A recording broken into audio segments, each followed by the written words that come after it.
నమస్కారం ETV news కు స్వాగతం. ముందుగా ముఖ్యాంశాలు.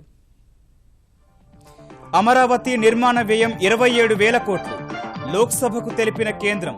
పనుల పర్యవేక్షణకు ప్రత్యేక కమిటీ వేసిన ఆంధ్రప్రదేశ్ సర్కారు. కేంద్ర బృందానికి రెండో రోజు కరవు కష్టాలు విన్నవించిన తెలంగాణ రైతన్నలు. ఇతోధిక సాయం సిఫారసు చేయాలని ముఖ్యమంత్రి విజ్ఞప్తి.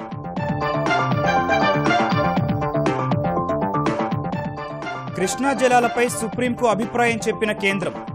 తెలుగు రాష్ట్రాల మధ్య పునఃపంపిణీ చేపట్టాలని వెల్లడి. ఈ నెల 10న మళ్లీ విచారణ. 2018 నాటికి పోలవరం హెడ్వర్క్స్ పూర్తి చేస్తామన్న చంద్రబాబు. కేంద్రం సత్వరమే నిధులు ఇవ్వాలని మరోసారి విజ్ఞప్తి. విజయవాడ మద్యం మృతుల కేసులో పోస్టుమార్టం ప్రాథమిక నివేదిక. కల్తీ వల్లే చనిపోయారని నిర్ధారణ. 9 మందిపై ఎఫ్ఐఆర్ నమోదు. తెలంగాణలో మండలి ఎన్నికలకు మరో 5 అభ్యర్థులను ప్రకటించిన తెరాస. రేపటితో ముగియనున్న నామినేషన్ల గడువు. పార్లమెంట్ను కుదిపేసిన నేషనల్ హెరాల్డ్ కేసు వ్యవహారం. కేంద్రం కక్ష సాధింపునకు దిగుతోందని కాంగ్రెస్ ఆరోపణ. తిప్పికొట్టిన మంత్రులు. 8 జట్లతో వచ్చే ఏడాది ఐపీఎల్ టోర్నీ. చెన్నై, రాజస్థాన్ బదులుగా పూణే, రాజ్కోట్కు దక్కిన చోటు. 2016 ఏప్రిల్ 9 నుంచి మ్యాచ్లు.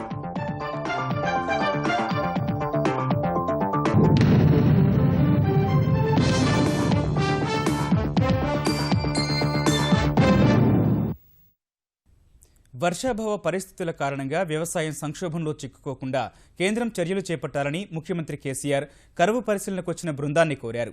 2 రోజులు తెలంగాణ జిల్లాలో వర్షాభావ పరిస్థితులను చూసి వచ్చిన కేంద్ర బృందంతో సమావేశమైన ముఖ్యమంత్రి ఒక భారీ నీటిపారుదల ప్రాజెక్టుకు జాతీయ హోదా కల్పించేలా సిఫారసు చేయాలని కోరారు.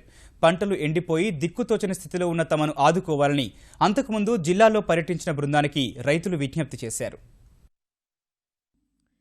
తీవ్ర వర్షాభావంతో కొట్టుమిట్టాడుతున్న తెలంగాణ రైతుల్ని ఆదుకునేందుకు కేంద్రం తగిన చర్యలు చేపట్టేలా చూడాలని వర్షాభావ పరిస్థితుల్ని అంచనా వేయడానికి వచ్చిన కేంద్ర బృందాన్ని ముఖ్యమంత్రి కోరారు. 2 రోజులు జిల్లాల్లో పరిస్థితుల్ని స్వయంగా చూసొచ్చిన బృందం కేసీఆర్ తో సమావేశం కాగా తెలంగాణలో నెలకొన్న పరిస్థితుల్ని ముఖ్యమంత్రి వారికి వివరించారు. కరవు పరిస్థితుల్ని ఎదుర్కొనేందుకు తాత్కాలిక, దీర్ఘకాలిక వ్యూహాలు అనుసరించాలన్న సీఎం రైతుల్ని ఆదుకునేందుకు పెట్టుబడి రాయితీ, మంచినీటి వసతి, పశువుల దాణా వంటి కార్యక్రమాల్ని చేపట్టాలని కోరారు. గ్రామీణ ఉపాధి హామీ పని దినాల్ని 200 రోజులకు పెంచాలని, తెలంగాణలోని ఒక భారీ నీటిపారుదల ప్రాజెక్టుకు జాతీయ హోదా కల్పించాలని కోరారు. ఏటా 16 టీఎంసీల నీరు సముద్రంలో కలిసిపోతున్నప్పటికీ ఉపయోగించుకునేందుకు ప్రాజెక్టులు లేవన్న ఆయన వ్యవసాయ సంక్షోభం నుంచి బయటపడే మార్గాన్ని కేంద్రం ఆలోచించాలని కేంద్ర బృందాన్ని కోరారు. ఇతోధికంగా కేంద్రం సాయం అందేలా చర్యలు చూడాలని ముఖ్యమంత్రి విజ్ఞప్తి చేశారు. జలాశయాల్లో నీరు లేకే పంటలు పండించలేకపోయారని కరవు బృందం ఈ సందర్భంగా అభిప్రాయపడింది. అంతకుముందు 2వ రోజు తెలంగాణలోని కరవు ప్రాంతాల్లో కేంద్ర బృందం పర్యటించింది. 3 బృందాలుగా కేంద్ర ప్రతినిధులు రంగారెడ్డి, కరీంనగర్, మెదక్ జిల్లాల్లో క్షేత్రస్థాయి పరిస్థితుల్ని స్వయంగా పరిశీలించారు. తెలంగాణ ప్రభుత్వం నివేదికలో పేర్కొన్న దానికంటే కరవు తీవ్రత ఎక్కువగా ఉన్నట్లు కేంద్ర బృందాలు అంచనాకొచ్చినట్లు తెలుస్తోంది.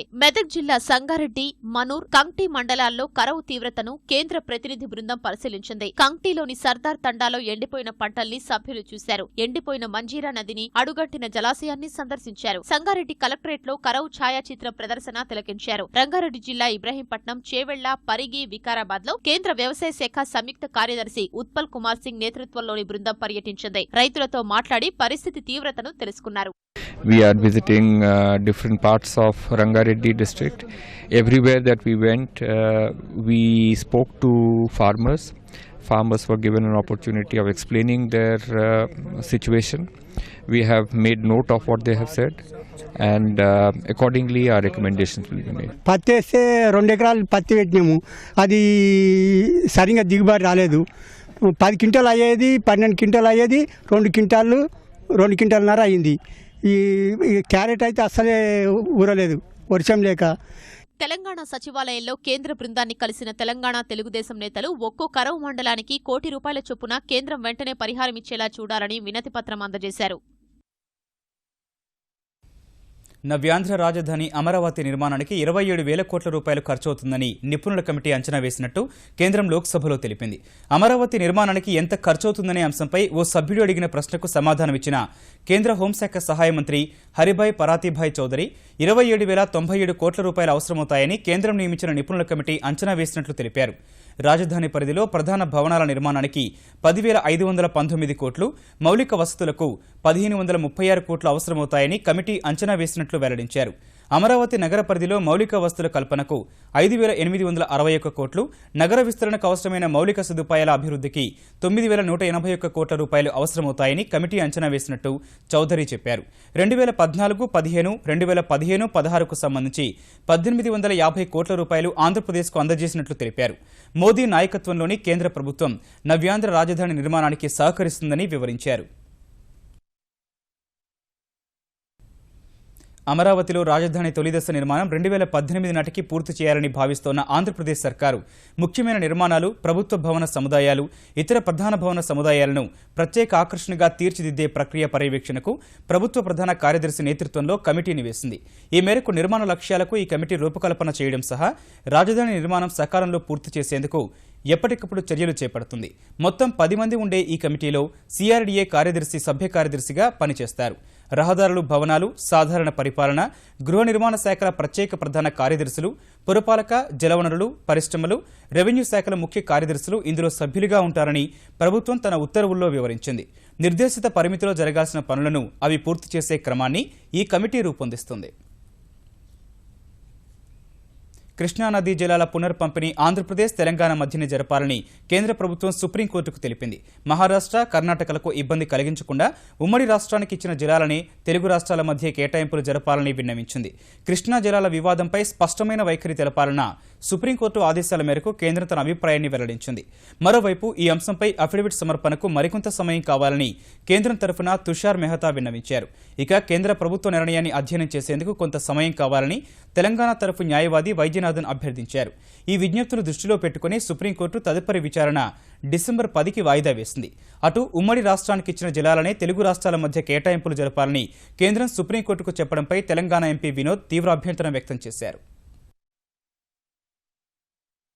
కేంద్ర ప్రభుత్వం తరఫున ఉన్నటువంటి న్యాయవాది గారు సుప్రీంకోర్టులో 4 రాష్ట్రాల మధ్యలో పంపకాలు కాదు, ఆంధ్రప్రదేశ్, తెలంగాణ రాష్ట్రం మధ్యనే విచారణ జరుగుతుందని చెప్పి వారు చెప్పడం జరిగింది.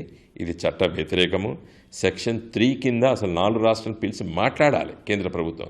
ఒక్కసారి కూడా మాట్లాడలేంతవరకు ముఖ్యమంత్రి గారు తీసుకున్న నిర్ణయం ప్రకారంగా సుప్రీంకోర్టులో పిటిషన్ వేయడమా, కేంద్ర ప్రభుత్వం దగ్గర మాట్లాడతారా నిర్ణయం తీసుకుంటారు.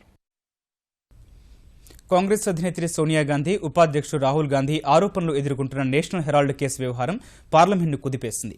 ఈ కేసు ద్వారా కేంద్రంలోని ఎన్డీఏ సర్కారు రాజకీయ కక్ష సాధింపునకు పాల్పడుతోందని కాంగ్రెస్ నేతృత్వంలో ప్రతిపక్షాలు చేసిన ఆందోళనతో ఉభయ సభలు స్తంభించాయి. నేషనల్ హెరాల్డ్ పత్రిక యాజమాన్య హక్కుల బదలాయింపు కేసు వ్యవహారంపై కాంగ్రెస్ ఇతర విపక్షాలు చేసిన ఆందోళనతో పార్లమెంట్ దద్దరిల్లింది. ఈ కేసు వాయిదా హాజరుకు మినహాయింపు ఇవ్వాలంటూ కాంగ్రెస్ అధ్యక్ష, ఉపాధ్యక్షులు దాఖలు చేసిన పిటిషన్ను నిన్న ఢిల్లీ హైకోర్టు కొట్టేసింది. ఈ కేసు రాజకీయ కక్ష సాధింపు చర్యలో భాగమంటూ కాంగ్రెస్ సహా ఇతర విపక్షాలు పార్లమెంట్ ఉభయ సభల్లోనూ ఆందోళనకు దిగాయి. లోక్సభ సమావేశం కాగానే పోడియంను చుట్టుముట్టిన కాంగ్రెస్ సభ్యులు నిరసనకు దిగడంతో సభ కాసేపు వాయిదా పడింది. ఆ తర్వాత ప్రశ్నోత్తరాల సమయం జరగ్గా అనంతరం మళ్లీ నిరసనకు దిగారు. మీ సమస్య ఏంటో చెప్పమని స్పీకర్ పదే పదే అడిగినా వినకుండా ఆందోళన కొనసాగించడంతో పలుమార్లు వాయిదా పడిన సభ చివరకు రేపటికి వాయిదా పడింది.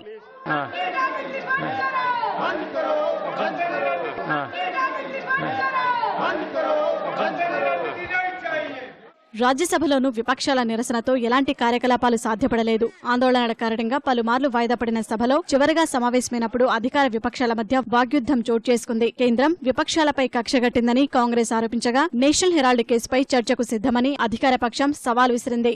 हिमाचल प्रदेश के चीफ मिनिस्टर की बेटी की शादी हो रही, उन पर रेड हुआ, उन्होंने शादी को कैंसिल नहीं किया, शादी के लिए गए. आज की घटना जो हुई है, कल की घटना वो उससे अलग भिन्न नहीं है. डीएमके के साथ क्या हुआ, आरजेडी के साथ क्या हुआ, जेडीयू के साथ क्या हुआ, समाजवादी और बीएसपी और टीएमसी के साथ क्या हो रहा. तो इस तरह का वातावरण, भय, ये जो हो रहा है 1.5 साल से, वेंडेटा, पॉलिटिकल वेंडेटा. एक वक्त में नारा तो लगा था इलेक्शन के वक्त में कि रूलिंग पार्टी जो आज है कांग्रेस मुक्त भारत चाहती है, लेकिन मुझे लगता है कि उस एजेंडे में कांग्रेस मुक्त नहीं बल्कि विपक्ष मुक्त भारत की बात चल रही है। इस सरकार ने किसी के खिलाफ नाजायज कोई कार्रवाई नहीं की है। कल समाजवादी पार्टी के खिलाफ थी या बहुजन समाज पार्टी के खिलाफ थी तो वो कांग्रेस के जमाने में होता था, हमने कोई कार्रवाई नहीं की है। एक गंभीर मामला कांग्रेस पार्टी के नेताओं के प्रति आया है, ये सरकार ने नहीं उठाया, ये न्यायपालिका ने उठाया। और जितने भी विषय आजाद साहब ने उठाए हैं, आप तुरंत इन तमाम दोनों विषयों की चर्चा आरंभ कीजिए। सरकार सारे तथ्य संसद और देश के सामने रखेगी। చర్చకు సిద్ధమా అని డిప్యూటీ చైర్మన్ కురియన్ విపక్షాల్ని అడిగినప్పటికీ వారు నిరసన కొనసాగించగా రాజ్యసభ రేపటికి వాయిదా పడింది. నేషనల్ హెరాల్డ్ కేసులో కేంద్రం కక్ష సాధింపునకు పాల్పడుతోందంటూ పార్లమెంటు వెలుపల కూడా కాంగ్రెస్ ఆందోళన కొనసాగించింది. కాంగ్రెస్ నాయకులు తీన్మూర్తి నుంచి ర్యాలీగా బయలుదేరి ప్రధాని నివాసాన్ని ముట్టడించేందుకు ప్రయత్నించగా వారిని పోలీసులు అడ్డుకున్నారు. పలువురిని అదుపులోకి తీసుకుని అక్కడి నుంచి తరలించారు. మరోవైపు కేంద్రం తమపై రాజకీయ కక్ష సాధింపునకు పాల్పడుతోందన్న కాంగ్రెస్ ఆరోపణలను ఆర్థిక మంత్రి అరుణ్ జైట్లీ కొట్టిపారేశారు. నిధుల బదలాయింపు అక్రమాలపై కోర్టు చర్యలు తీసుకుంటే ప్రభుత్వాన్ని తప్పుపట్టడంలో అర్థం లేదన్నారు. That a political party, that is the Congress party, has collected funds for a political purpose. For that purpose, a political party gets a tax exemption.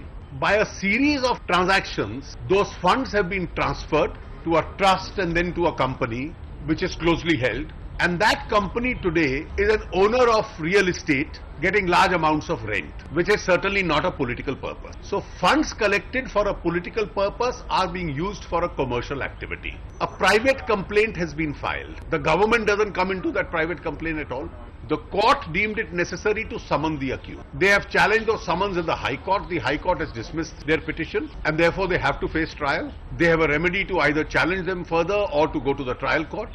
But how does the parliament feature in this? The parliament doesn't normally decide guilt or innocence. National Herald కేసులో వ్యక్తిగత హాజరు నుంచి కాంగ్రెస్ అధినేత్రి సోనియా గాంధీ, ఉపాధ్యక్షుడు రాహుల్ గాంధీకి 10 రోజులు ఉపశమనం లభించింది. ఈ కేసులో ఇవాళే వ్యక్తిగతంగా హాజరు కావాలని ఢిల్లీ హైకోర్టు ఆదేశాలు జారీ చేయగా కొంత సమయం కావాలని ఇరువురు చేసిన విజ్ఞప్తిపై పాటియాలా హౌస్ కోర్టు ఈ నెల 19 వరకు గడువిచ్చింది. ఈ మేరకు వ్యక్తిగతంగా హాజరయ్యేందుకు కొంత సమయం కావాలని ఇరువురి తరఫు న్యాయవాది అభిషేక్ మను సింఘ్వి చేసిన విజ్ఞప్తిపై కోర్టు 19న హాజరు కావాలని ఆదేశించింది. 2018 నాటికి పోలవరం హెడ్ వర్క్స్ పూర్తి చేసేందుకు చర్యలు తీసుకుంటున్నామని ముఖ్యమంత్రి చంద్రబాబు తెలిపారు. పశ్చిమ గోదావరి జిల్లాలో పర్యటించిన చంద్రబాబు పట్టిసీమ, పోలవరం పనులను పరిశీలించారు. ప్రాజెక్టు పనులపై అధికారులతో సమీక్షించిన ఆయన నిర్వాసిత గ్రామాలను ఖాళీ చేయకపోవడం వల్లే జాప్యం జరుగుతోందన్నారు. ఇంకా 50,000 ఎకరాలను సేకరించాల్సి ఉందన్న ఆయన నిర్వాసితులకు కొత్త భూసేకరణ చట్టం ప్రకారం పునరావాసం, పునర్నిర్మాణ ప్యాకేజీ అమలు చేస్తామన్నారు. 2,250 కోట్లు మనకి ఇప్పటికి రావాలి. మనం ఖర్చు పెట్టేసాం. వారు కూడా బడ్జెట్లో తక్కువ పెట్టారు. మేము రీఎంబర్స్ చేస్తాం ఈరోజు కూడా చెప్పారు. చాలా సంతోషం. తొందరగా ఇవ్వకపోతే నాకుండే ఇబ్బందుల్లో మొత్తం సమస్యలు వస్తున్నాయి. ఈ ప్రాజెక్టు రాష్ట్ర ప్రభుత్వమే చేయాలని ఏమి లేదు. కేంద్ర ప్రభుత్వం చేసి నేను ఇస్తాను కూడా ఎన్నోసార్లు చెప్పాను. ఈ ప్రాజెక్టు ఆంధ్రప్రదేశ్కి లైవ్ వైర్ ఇది ఎట్టి పరిస్థితుల్లో పూర్తి చేయాల్సిన అవసరం ఉంది. అందుకే ఇప్పుడు నేను 6-7 సార్లు వచ్చాను ఇక్కడికి. ఇంకా కూడా అవసరమైతే 3 నెలలకు ఒకసారి రావడం, ఎట్టి పరిస్థితుల్లో ఈ ప్రాజెక్టు పూర్తి చేసే విధంగా అన్ని చర్యలు తీసుకున్నాం. 5గురిని బలిగొన్న కల్తీ మద్యం ఘటనపై విజయవాడ కృష్ణలంక పోలీసులు దర్యాప్తు ముమ్మరం చేశారు. హోటల్ ఎం భవన యజమాని మల్లాది విష్ణుతో పాటు 9 మందిపై కేసు నమోదు చేసిన పోలీసులు కల్తీ ఎలా జరిగిందనే కారణాలపై విచారణ జరుపుతున్నారు. కల్తీ మద్యం వల్లే 5గురు మృతి చెందినట్లు శవ పరీక్షలో ప్రాథమికంగా నిర్ధారించారు.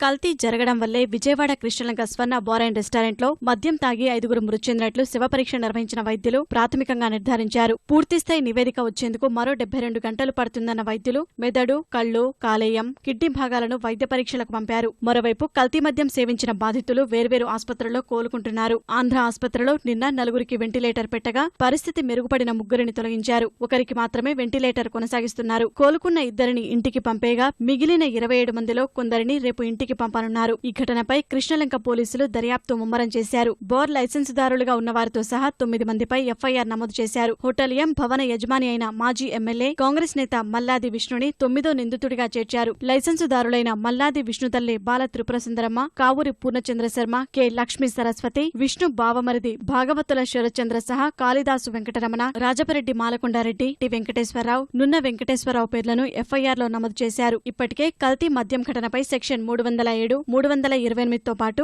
37A ఆబ్కారీ చట్టం కింద కేసులు నమోదు చేశారు. ఆంధ్ర హాస్పిటల్లో బాధితులను పరామర్శించిన ఆంధ్రప్రదేశ్ డీజీపీ స్వర్ణ బారైన్ రెస్టారెంట్ ను పరిశీలించారు. ఇలాంటి ఘటనలు పునరావృతం కాకుండా చర్యలు తీసుకుంటామని స్పష్టం చేశారు.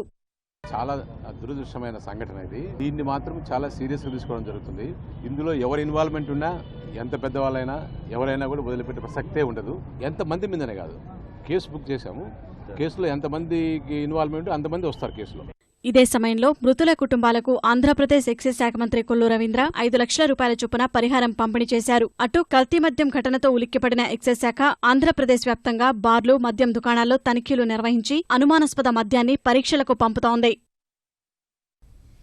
విజయవాడ కల్తీ మద్యం కేసు దర్యాప్తులో ప్రభుత్వం నిర్లక్ష్యంగా వ్యవహరిస్తోందని ఆంధ్రప్రదేశ్ విపక్ష నేత వైకాపా అధ్యక్షుడు జగన్ విమర్శించారు. ఈ ఘటనలో 5గురు చనిపోయిన 24 గంటల తర్వాత కూడా పోస్టుమార్టం నివేదిక రాకపోవడం దారుణమని విజయవాడలో కల్తీ మద్యం బాధితులను పరామర్శించిన తర్వాత చెప్పారు. మృతుల కుటుంబాలకు 20 లక్షల పరిహారం చెల్లించాలన్న ఆయన ఆంధ్రప్రదేశ్లో సంపూర్ణ మద్య నిషేధం అమలు చేయాలని డిమాండ్ చేశారు. చంద్రబాబు నాయుడు గారు చేస్తా ఉన్న నిర్వాకాన్ని ఇలా చూపిస్తా ఉన్నాం. ప్రతి విషయంలోనూ మోసం. ఇంతవరకు పోస్ట్ మార్టం రిపోర్ట్లు చేపిలే. కేవలం 5 లక్షలు ఇచ్చి చేతులు దులుపుకుంటే సరిపోదు. ప్రభుత్వం తప్పు. ప్రభుత్వం మళ్ళీ ఇటువంటి తప్పులు పునరావృతం కాకుండా చూడాలి. 2 ఏళ్లకో 3 ఏళ్లకో మన ప్రభుత్వం అయితే వస్తుంది, ప్రజల ప్రభుత్వం ముందుకు వస్తుంది. మన ప్రభుత్వంలో పూర్తిగా మద్యాన్ని నిషేధిస్తాం. చంద్రబాబు నాయుడు కూడా ముఖ్యమంత్రి స్థానంలో ఉన్నాడు. మొట్టమొదటి అవకాశం చంద్రబాబు నాయుడుకే ఇస్తా ఉన్నాం. కానీ ఇవాళ అధికారంలో ఉన్నాడు, చెయ్యమని చెప్పి కొడతా ఉన్నాం. తెలంగాణలోని 12 స్థానిక సంస్థల కోటా శాసనమండలి ఎన్నికలకు నామినేషన్లు దాఖలకు రేపు గడువు ముగినుండగా ఇవాళ పలువురు పత్రాలు సమర్పించారు. నల్గొండ ఎమ్మెల్సీ స్థానానికి కాంగ్రెస్ అభ్యర్థి కోమటిరెడ్డి రాజగోపాల్ రెడ్డి నామినేషన్ దాఖలు చేశారు.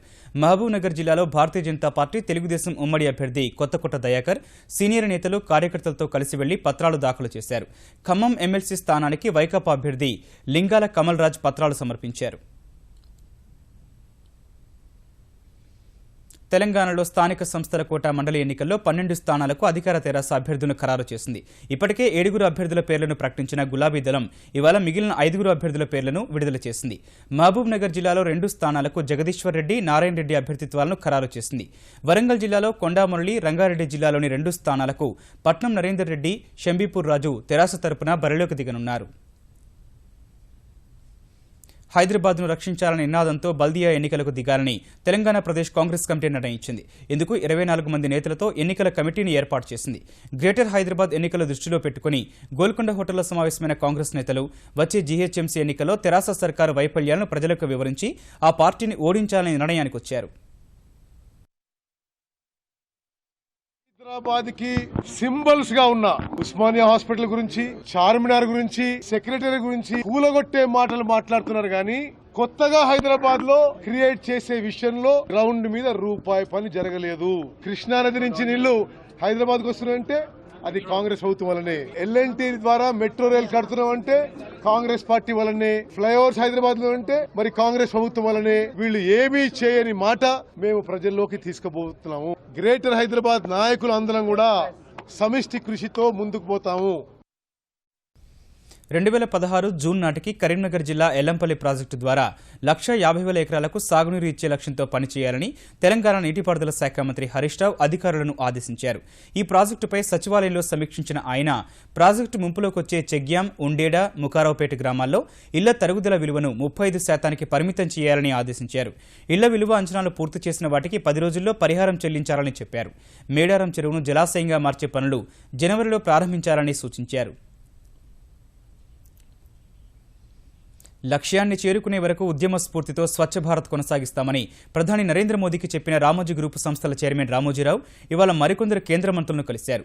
పార్లమెంటు ఆవరణలో కేంద్ర ఆర్థిక శాఖ సహాయ మంత్రి జయంత్ సిన్హా, కేంద్ర ఆరోగ్య శాఖ మంత్రి జేపీ నడ్డా, ఆయుష్ మంత్రి శ్రీపాద నాయక్, రైల్వే మంత్రి సురేష్ ప్రభు, సమాచార ప్రసార శాఖ సహాయ మంత్రి రాజ్యవర్ధన్ సింగ్ రాథోర్లను కలిసిన రామోజీరావు ప్రధాని నరేంద్ర మోదీ పిలుపు మేరకు ఈనాడు ఈటీవీ స్వచ్ఛ భారత్ ఉద్యమాన్ని కొనసాగిస్తున్న తీరును వివరించారు.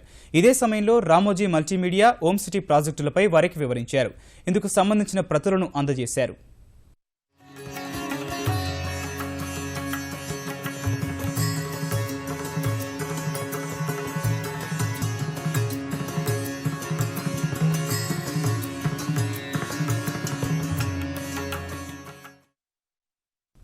వరద బీభత్సంతో అల్లాడిన తమిళనాడులో పరిస్థితులు చక్కబడుతున్నాయి. వరుసగా రెండో రోజు వాతావరణం పొడిగా ఉండగా కేంద్ర రాష్ట్ర ప్రభుత్వ సంస్థలు సహాయక చర్యలను యుద్ధ ప్రాతిపదికన చేపడుతున్నాయి. ముఖ్యంగా కలుషిత నీటితో వచ్చే రోగాల బారిన పడకుండా నివారణ మందులను ప్రభుత్వ వైద్యులు పంచుతున్నారు. పాలకొరత తీరేలా చర్యలు చేపట్టిన జయలలిత సర్కారు ప్రత్యేక దుకాణాల ద్వారా తక్కువ ధరకే కూరగాయలు విక్రయిస్తోంది. చమురు, వంట గ్యాస్ సరఫరా కొరతను అధిగమించేందుకు ఇండియన్ ఆయిల్ కార్పొరేషన్ అన్ని కేంద్రాల్లో ఉత్పత్తిని పెంచింది. ఒక గ్యాస్ డీలర్ కార్యాలయం వర్షాలకు దెబ్బతినగా వినియోగదారుల వివరాలు గల్లంతయ్యాయి. పాత బిల్లులు చూపించి గ్యాస్ తీసుకెళ్లాలని చెబుతుండటంతో ప్రజలు తెల్లవారుజాము నుంచే బారులు తీరుతున్నారు. భారీ వర్షాలు ముంచెత్తిన పుదుచ్చేరి, తమిళనాడులో కాంగ్రెస్ ఉపాధ్యక్షుడు రాహుల్ గాంధీ పర్యటించారు. ప్రత్యేక విమానంలో పుదుచ్చేరి చేరుకున్న రాహుల్ గాంధీ అక్కడ వర్షాలు, వరదల వల్ల నష్టపోయిన వారికి పార్టీ తరపున సహాయ సామాగ్రి అందించారు.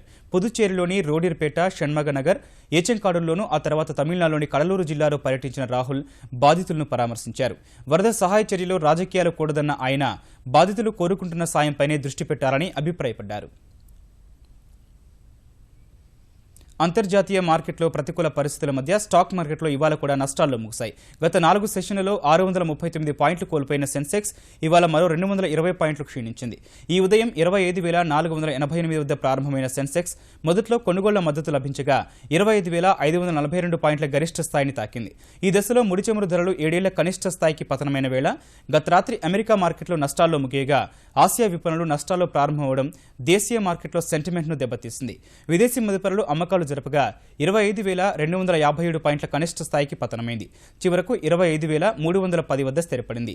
జాతీయ స్టాక్ ఎక్స్చేంజ్ సూచీ నిఫ్టీ 64 పాయింట్లు నష్టపోయి 7,702 వద్ద ముగిసింది. ఈటీవీ న్యూస్ సమాప్తం. నమస్కారం.